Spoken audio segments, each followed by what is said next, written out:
with free throws. The Regents connected on 28 of 34 attempts from the line.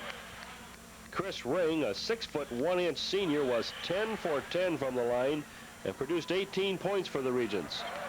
Teammate Chris Harrington, a 6'4" senior, was 5 of 7 from the line and led West with 23 points.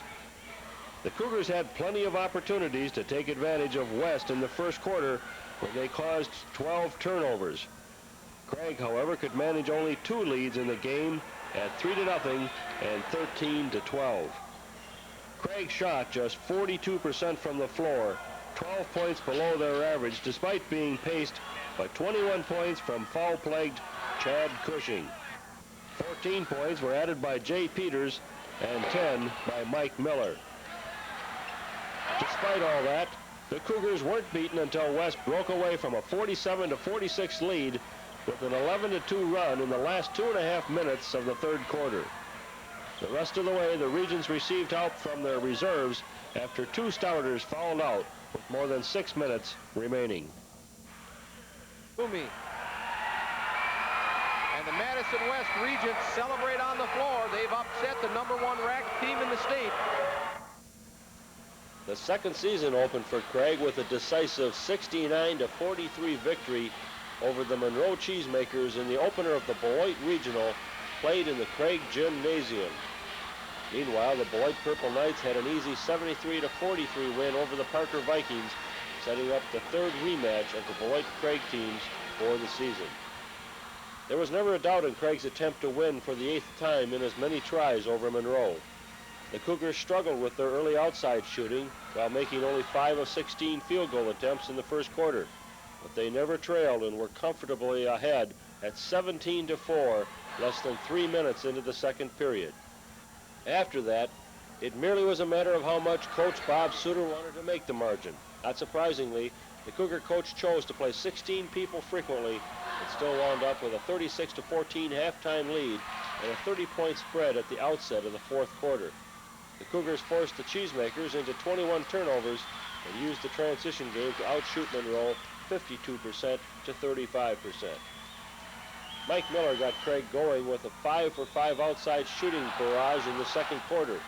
He went on to lead the way with 14 points and a Cougar performance that included 13 points from Jay Peters, 10 for Tony Boughton, and additional points from 10 other players. Mr. Outside.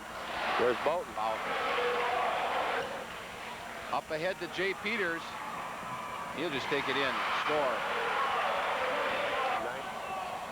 Miller. Nice pass, Peters to Miller. Swada. Or they all can drop him in now. Nice backdoor to Beam. Left hand for 2. Masterson cans it. Man to man, they'll come on the swing. Jared cans it.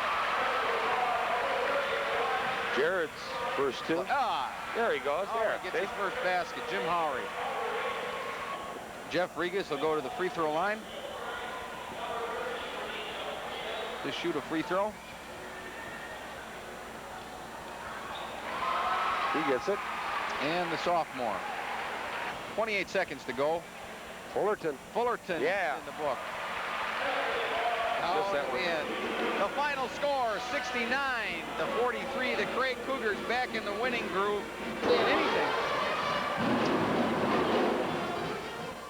The season ended more abruptly than Bob Suter or any of the Craig Cougars envisioned. It ended in the regional finals with a 66-62 defeat at the hands of the Beloit Purple Knights, a team Craig had beaten twice during the regular season. I felt very confident going into the ball game that we were right where we wanted to be. We were playing well again. We had recovered from our only defeat at the hands of Madison West, and we knew that it was going to be a very tough ball game going down there and playing at Barkin Arena. It's a unique experience. The game was tied on 13 different occasions, and 15 times the lead changed. Neither team led by more than 4 points in the second half. Like the previous loss to the West Regents, it was free throws that made the difference in Beloit. The Purple Knights were overpowering with their 24 for 32 performance at the line, compared with Craig's 6 for 17.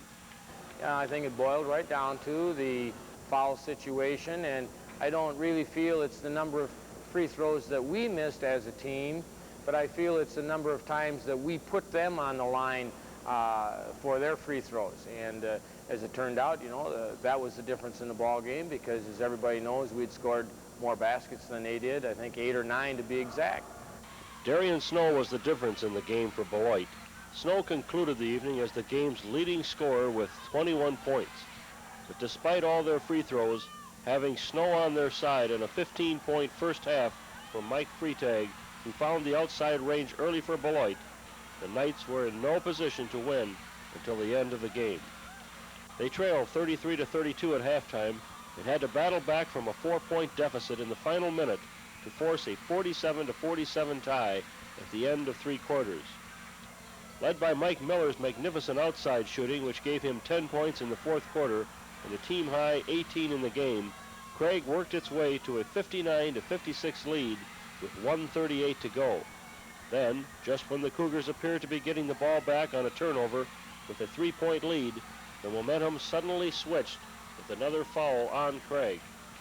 Freitag, who finished with 19 points, took advantage by sinking 2 free throws for his first scoring in the second half. That brought Beloit to within 59-58 with 1:19 to go. Ryan Masterson, Craig's second highest scorer with 11 points, made it 60-58 by sinking the first of 2 free throws with 54 seconds left in the game. He missed the second, but Chad Cushing was fouled by Snow on the rebound. However, Cushing couldn't connect on his free throw with 53 seconds left, and that set the scene for Snow's dramatic heroics. The 5'11" senior rebounded the 10th of Craig's 11 missed free throws and dashed the length of the court for a layup that forced a 60-60 tie with 48 seconds to go.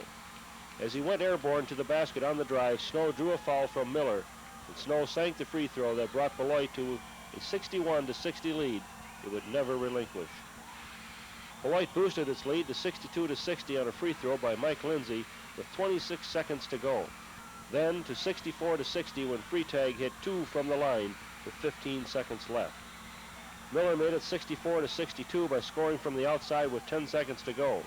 6 more seconds elapsed, however, before Craig could foul. By the time the Cougars got the ball back, Beloit had 2 more free throws by Steve Heyerdahl, and it was too late for Craig to catch up. Looking back, in fact, I'm still having trouble dealing with it. It's something that we're going to carry with us the rest of our lifetimes, all of us. As the season ended, our team was accorded many honors, more individually now at this point.